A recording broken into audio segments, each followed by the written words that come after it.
Kapuso gipili sa mga star players sa Kapuso basketball team nga magsaulog sa Father's Day.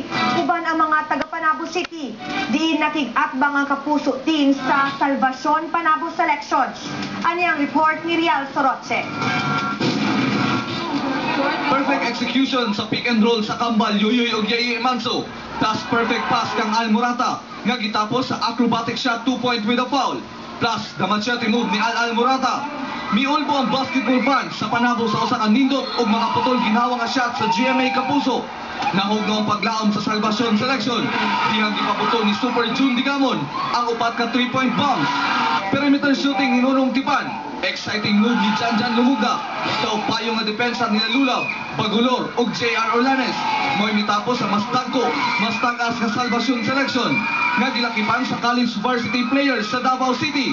Final score, Kapuso 81, Salvacion Selection 73. Gibaliwala sa GMA Kapuso ang home court advantage sa Salvacion All-Stars. Gani, daghang fans mibaliktad o mipabor na sa Kapuso. Diyang nagpakitang gilas ang Manso Twins. Sa diyang nang hinapos na ang tula nga milabaw na lang og 5 puntos ang Kapuso. Usa ka crucial shot block ni JR Orlanes. Mo'y misiguro sa kadaugan sa bisitang GMA Kapuso atol sa kapistahan sa Salvacion Panabo. Gitapos ang dula pinagi sa pag-ampo nagiubanan sa basketball fans. Usa ka nindot nga Father's Day celebration sa Kapuso basketball team tungod sa upat ka daog nitong Sabado ug Domingo. Rial Soroche, ang inyong testigo.